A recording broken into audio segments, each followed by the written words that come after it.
بسم الله الرحمن الرحیم. الحمد لله الصلاة والسلام علی رسول الله. اما بعد، السلام علیکم و رحمت الله و برکاته.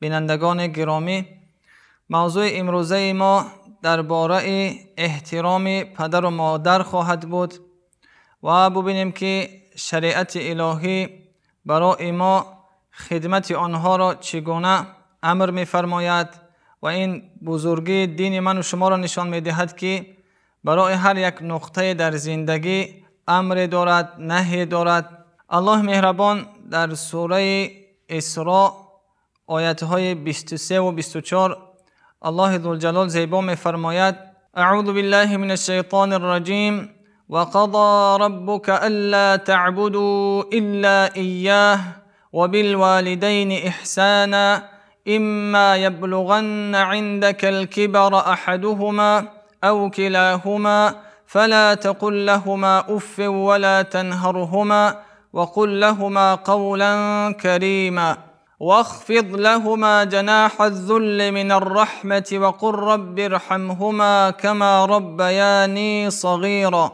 صدق الله العظیم. الله ذوالجلال زیبا می‌فرماید: ای بنده، پروردگارت به تو امر می‌کند، فرض گردانیده است این که بجز او کسی و چیزی را نپرستید و با پدر و مادر خود و خاصتا در ایام پیرانسالی نیکویی کنید و اگر یکی از آنها یا هر دوی از آنها در نزد تو به پیرانسالی میرسد به آنها اوف مگو. اوف که برای دلتنگی و ناراحتی گفته می شود. خداوند می فرماید که به آنها اوف مگو و به سوی آنها بانگ مزن، سخن سخت مگو و در وقت صحبت سخن کردن به آنها نرم و شیرین سخن بگو. و اینچنین در آیت بعدی می فرماید که برای پدر و مادر مهربان باش و از روی مهربانی به پدر و مادر و نشان دادن خواری نزد آنها فروتنی نما و بگو: پروردگار من، به سبب آنی که پدر و مادر در خردی مرا تربیت کردند آنها را مورد رحمت خویش قرار بده. دوستان گرامی قدر، در این آیات‌های کریمه ما چند نقطه را برداشت میکنیم که یکی این که احترام پدر و مادر است، دوم این که اگر نفر خدای نکرده سبب رنجش پدر و مادر میگردد چی عقوبت دارد، چی پیامد دارد و این چنین ما تا کجا میتوانیم امر پدر و مادر، فرمان پدر و مادر را بجا بیاوریم. ببینیم که در اول آیت کریمه خداوند اول امر خود را و پرستیدن خود را امر می کند که الله مهربان را پرستش کنیم و در برابر الله مهربان هیچ چیز را قرار ندهیم. و این بزرگی پدر و مادر است که بعد از این که خداوند ما را امر می کند که او را پرستش کنیم، نکویی به سوی پدر و مادر را برای من و شما می آموزد. این بزرگی احترام پدر و مادر را نشان می دهد، بزرگی را نشان می دهد که خداوند در برابر امر خودش در پهلویش به پدر و مادر نکویی را امر می کند. دوستان گرامی، یک نقطه این است که بزرگی در این آیت دیده می شود، بزرگی پدر و مادر، احترام آنها. نقطه دیگر این است که در این آیت نزد پدر و مادر گفته، عند نزد پدر و مادر خداوند می گوید. یعنی به این معنی علما می گویند که اگر نفر توان دارد باید که در نزد پدر و مادرش در خدمت آنها باشد و خاصتا در حالتی که به پیرانسالی می رسند باید که فرزند، حق فرزند است که خدمت پدر و مادر را کند. و دیگر این که وقتی نیکویی می گوید قرآن احسان می گوید، احسان به این معنی است که پیش از آن که پدر و مادر به ما نیاز پیدا کنند باید که ما به خدمت آنها رسیدگی کنیم.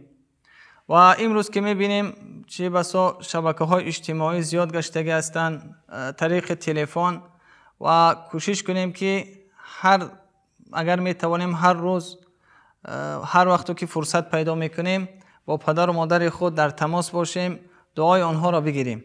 دوستان گرامی قدر، ببینیم که الله مهربان در این آیات های کریمه زیبا برای من و شما میفرماید که اول شده باید من و شما حق خداوند را به جا بیاوریم، زیرا الله مهربان خالق من و شماست، ما را آفریده و رزق و روزی دهنده خداوند است. فرض و قرض هر یک بنده این است که الله خود را بشناسد و او را پرستش کند. و دوم نقطه اینجاست که الله مهربان در برابر پرستیدن خود در پهلویش خدمت پدر و مادر را برای ما امر کرده، زیرا خداوند خود خالق بنده است، آفریدگار بنده است، اما پدر و مادر سببگار به دنیا آمدن من و شماست. به این خاطر شریعت زیبا است که من و شما را وادار میکند که خدمت پدر و مادر را بکنیم و خاصتا وقتا که به پیرانسالی میرسند، وقتا که در وجود آنها ضعف دیده می شود، باید که هر فرزند در خدمت پدر و مادر قرار بگیرد. ما گفتیم که 3 نقطه داریم در این حالت. یکی این که این آیت برای ما اشاره به بزرگی پدر و مادر می کند و در برابر خدمت آنها ما ثواب به دست می آوریم. نعمت اسلام است که اگرچه فرزند قرض فرزندی است که برای پدر و مادر خدمت کند، زیرا که از خورده او را بزرگ کردگی هستند و پدر و مادر نفرانی هستند که همه نیروی خود را بخشیده اند تا فرزند به وایه برسد. این قرض فرزندی است، اما الله مهربان در برابر این باز ثواب را برای من و شما عطا می فرماید. نقطه اول. نقطه دوم دوستان گرامی، ما تا کجا می توانیم فرمانبرداری پدر و مادر را کنیم؟ تا همان جایی که امر آنها در مقابل فرمان خداوند قرار نگیرد. یعنی اول شده امر خداوند است، بعد در پهلوی اون امر پدر و مادر. خدای نکرده اگر پدر و مادر انسان را، شخص را، فرزند خود را به سوی معصیت امر کنند، در این صورت سخن آنها فرمانبرداری کرده نمی شود، زیرا که الله مهربان ذات است که ما را آفریده، حق اون بالاتر از همه حق هاست. خدای نکرده اگر در چنین حالت ما گرفتار شویم، باید که فرمانبرداری نکنیم.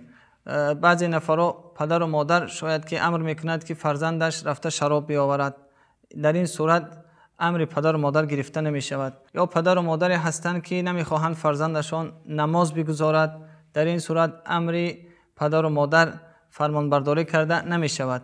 و دیگر در این آیت دوستان گرامی بزرگی پدر و مادر را ببینیم که خداوند زیبا اشاره میکند که اگر آنها در نزد شما به پیرانسالی میرسند، شما برای آنها نیکویی کنید و سخن اوف که عادی ترین سخن دلتنگی کننده است این را مگویید. ببینید که اینجا خداوند میگوید که در نزد شما، و علما به این اشاره میکنند که حق فرزند است که اگر پدر و مادر خدا در حالت ضعف میبیند، کوشش کند که در پهلوی پدر و مادر باشد و به خدمت آنها کمر بندد. و اگر ناتوانیم، اگر علاج نداریم و به حالت به خاطر رزق بیرون گشته ایم، باید که خواه معنوی باشد خواه مالی باشد، باید پیش از آنه که پدر و مادر نیاز پیدا کنن و به ما تماس بگیرن یا از ما نیاز خود را خواهش کنن، ما باید رسیدگری کنیم و از حال پدر و مادر با خبر باشیم. دوستان گرامی قدر، این شریعت است که برای من و شما این احترام پدر و مادر را می آموزد.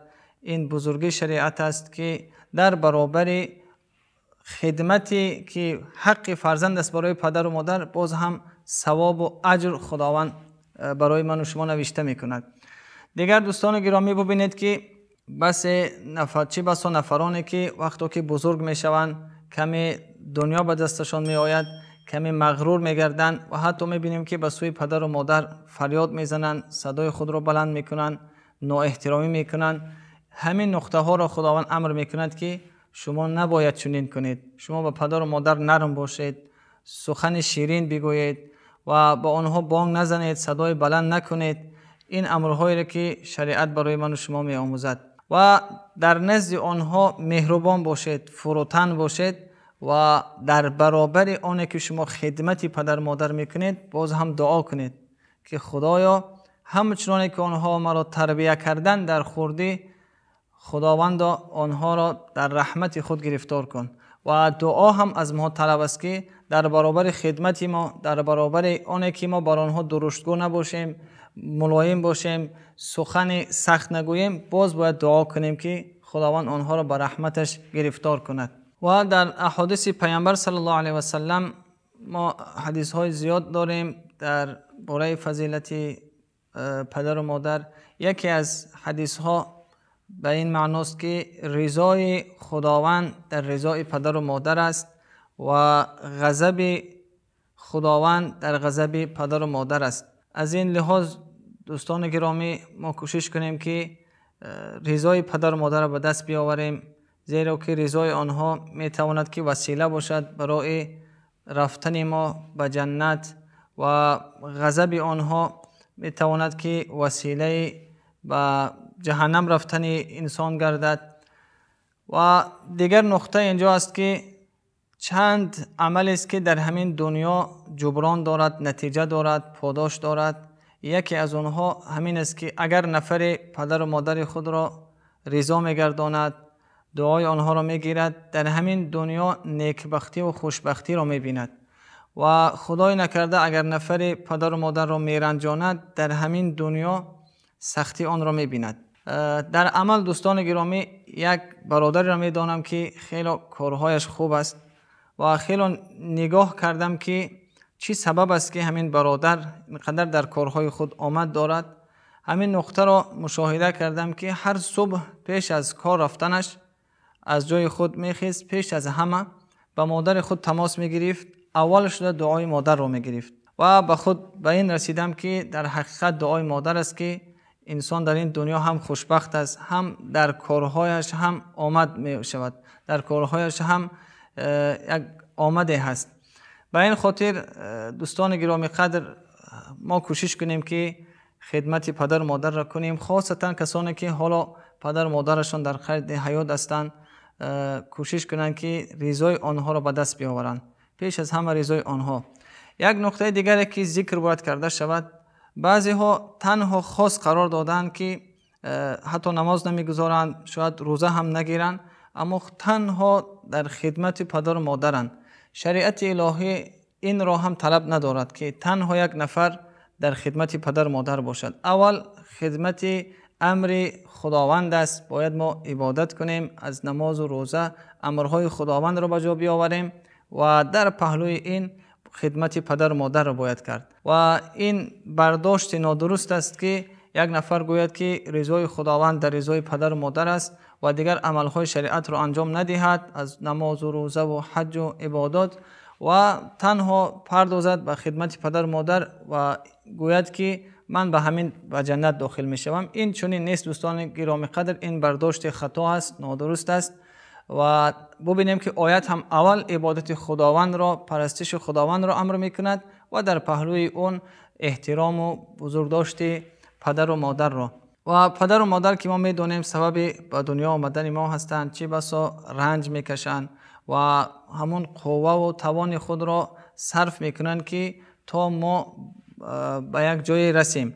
و همین است اشاره آیت که ببینید که پدر و مادر به من و شما وقتا که قوه خود را صرف می کنند، ما را به وایه می رسانند، قوه آنها کم می شود و قوه نفران فرزندها بالا می گردد، بزرگ می شوند.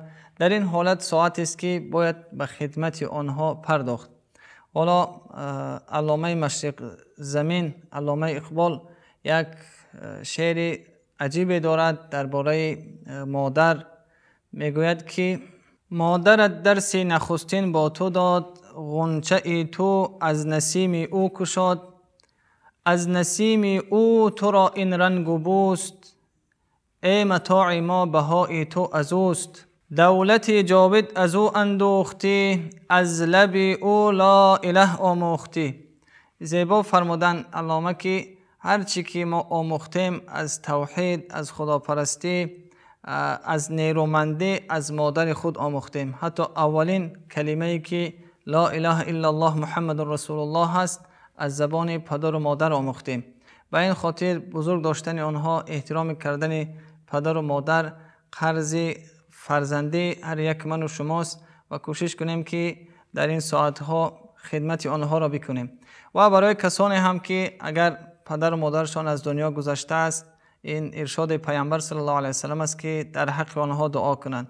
و اگر نفری میخواهد که بداند آیا فرزند صالح هست یا نه، از این حدیث میتوان برداشت کرد که در دعای خود ببیند اگر به پدر و مادرش دعا میکند. حدیث پیامبر داریم که پیامبر خدا فرمودن اگر فرزند آدم از دنیا میگذرد همه عملها از او قطع میشود به جز 3 عمل. یکی از اونها همین است که ولد صالح یدعو له، فرزند صالح است که در حق او دعا میکند.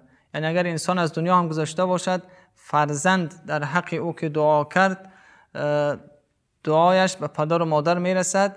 و اینجا که پیامبر فرزند صالح گفت، همین را میفهماند که اگر نفر در دعای خود پدر و مادر را یکجا میکند، معلوم از این حدیث، اشاره این حدیث است که فرزند صالح است. دیگر دوستان گرامی قدر، سبب چه بسا بزرگان دین پدر و مادر گشتند. حالا میبینیم که امام بخاری که کتابش بعد از قرآن است در عالم مشهور، صحیح بخاری، یکی از سبب‌های اساسی آموختن علمش مادرش بود که همه مال و دارایی خود را به فروش گذاشت و فرزند خود را برده خوانانید.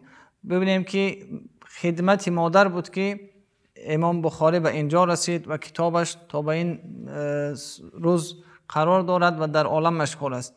و این چنین از پدر امام غزالی میگویند که مرد تاجر بود. در کتاب احیاء علوم الدین این قصه را می آورند که مرد تاجر بود. در وقتهایی که پیدا میکرد بعد از کار در حلقه های ذکر می نشست و وقتی که می نگریست که علما از دین صحبت میکنن، از آیت و از حدیث، بسیار هم یک حالت به او رخ میداد که و دعا میکرد در همون ساعت حلقه ذکر که خدایا به من چنین فرزند عطا بفرما که برای دین تو خدمت کند و مردم از قرآن و از سنت بفهماند.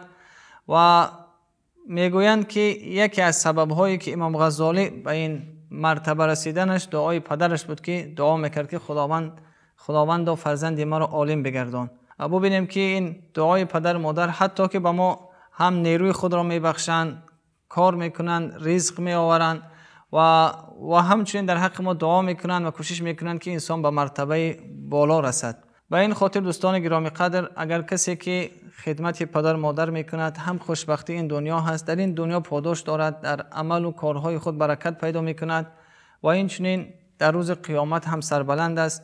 و خدای نکرده اگر کسی در این عمل کاستگی میکند و سبب رنجش پدر و مادرش میگردد، هم در این دنیا پاداش بد و زشت دارد، هم روز قیامت نزد خداوند جوابگویی دارد. از یک شما این خواهش رو دارم که کوشش کنیم که برای پدر و مادر خود بهترین نفر باشیم و برای اهل و عائله خود بهترین نفر باشیم. والسلام علیکم و رحمت الله والحمد لله رب العالمین.